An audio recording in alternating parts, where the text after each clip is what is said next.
Hello everyone, welcome back to Mr. Lee's Math Class videos. I'm Mr. Lee.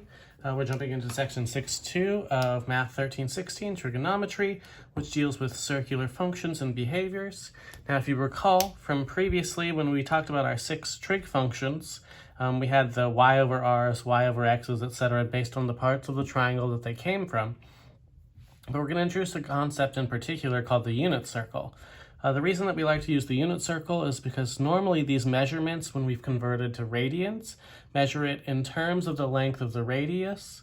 So naturally, choosing the radius of 1 tells us exact length on the unit circle, so it helps us maybe calculate a little bit better.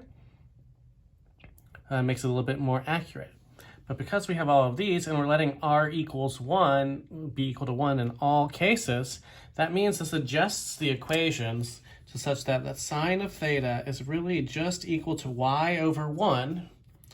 Cosine theta is equal to x over 1, which is just x.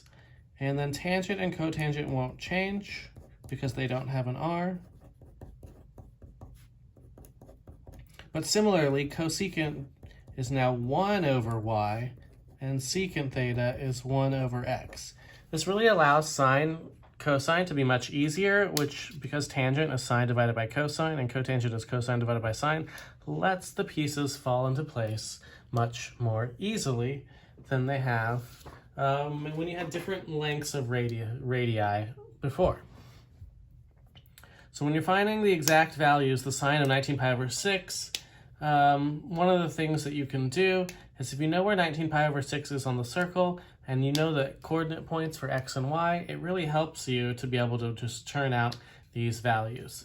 So let's look at 19 pi over 6 first. We're going to subtract 2 pi, which is 12 pi over 2, or 12 pi over 6 to get a common denominator. So this is really the sine of 7 pi over 6, or its equivalent to the sine of 7 pi over 6. I'm going to draw a little circle up here. 7 pi over 6 is more than a pi by about 30 degrees. Just a reminder, that's 7 pi over 6. So this coordinate point really will give us an xy value which directly corresponds to sine and cosine respectively. This is equivalent to a 30 degree. This should be negative root 3 over 2, negative 1/2. So when we recognize this, our x point is the first value, so that should be cosine. So we know cosine of theta in this case is negative root 3 over 2, or cosine of 7 pi over 6, and sine is the negative 1/2. Once you have those two, the rest should fall into place pretty easily. Tangent theta is y over x. The over 2's will cancel, so negative over negative is positive, so it'd be 1 over root 3 or root 3 over 3. And then we just do the reciprocals. So cosecant of theta in this case is negative 2. Secant of theta is the negative 2 root 3 over 3 when it's rationalized like tangent, and cotangent of this angle, 19 pi over 6, is just root 3.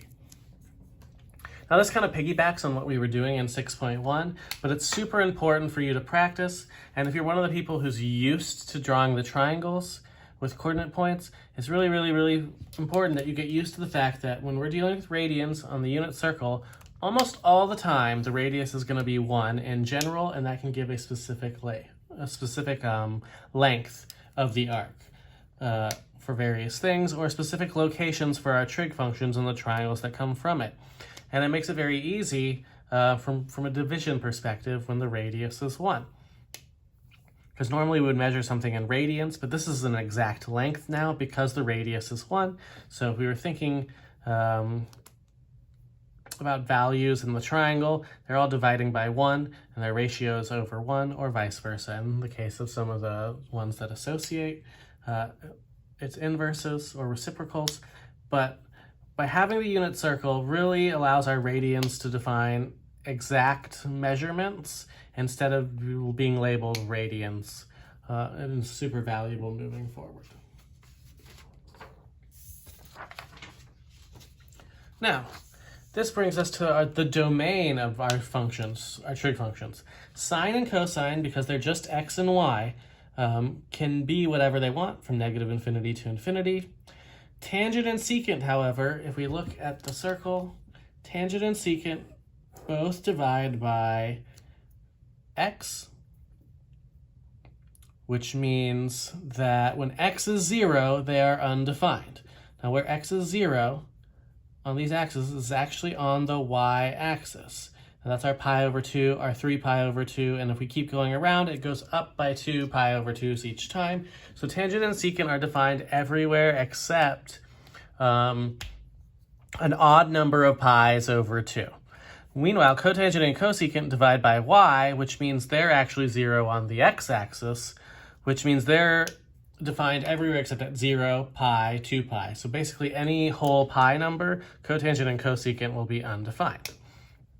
So we're going to get some questions that look somewhat similar to ones we've seen before, just now they're specifically going to be on the unit circle, which means the radius, even though they're giving you a point, which they did before, and you used to have to use the Pythagorean theorem or distance formula to find the length of the hypotenuse. In this case, if it tells you it's on the unit circle, so this says the angle theta is in standard position going through a point on the unit circle, that means your radius is automatically 1. So not only are they giving you x and y, which are their two sides of the triangle, they're also giving you, because it's on the unit circle, the hypotenuse. So there's even less work. So 1/2 would be the x, root 3 over 2 is the y, and our radius is 1. Now, because of what we talked about on the last page, we know that sine of theta here is just y, and that's because it'd be opposite over 1, and cosine theta is just x, because it's 1/2 over 1. But otherwise, the rest of them will just fall into place the exact same way that you would have done it before, opposite over adjacent, tangent theta should be root 3, and then you have all your reciprocals, so cosecant should be 2 root 3 over 3, secant should be 2, and cotangent should be root 3 over 3 when rationalized. So the idea here is we're really just doing some of the similar things that we've done with degrees, and now we're just going to practice doing them with radians and look at some applications of where radians are perhaps more important or more applicable than degrees have been in the past. Now you also may have to do ones that are on the calculator. So one thing to note is if you are using a calculator, whether it's a TI-83 or a TI-30, make sure to check the mode or the settings button, because you will not be a happy camper if you leave it in degrees when it actually wants it in radians. And so you need to check, if you're going to put things in the calculator, that you have put it in radians before you do anything. But otherwise, our strategies are the same. There's still the only 3 inverse buttons, sine, cosine, and tangent inverse. So we need to make sure to convert any trig values into one of those before we can do anything with it. So cosine is one of our trig values. So that means that s is the if you take the cosine inverse of both sides.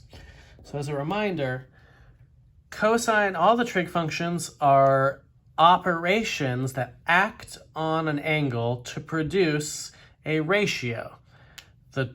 So it takes your angle and turns it into a ratio. The inverse trig functions are the opposite. They take a ratio and spit out an angle. But in this case, we want our angle spit out in radians, so we need it in radian form.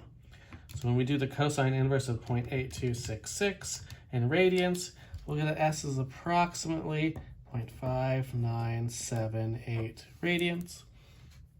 And if it's not in the form that we need it, we have to convert it first, and from there we can use one of the buttons. So cosecant isn't one of them, but we know that if cosecant of s is 1.835, the sine of s, being its reciprocal, is 1 over 1.835. So we can take the sine inverse of both sides, which on the left side, it will cancel out the sine because it will undo what sine does.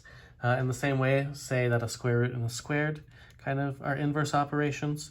So when we do the sine inverse of 1 over 1.835, we'll get an answer, and that corresponds to the cosecant inverse. So here s is approximately 0.5763 radians. If you're not sure if it's in the range or not, remember pi over 2, pi is about a little bit bigger than 3 over 2. So as long as this is between 0 and around 1.5, or maybe a little above 1.5, then you know it's in the first quadrant. And we'll continue in the next video.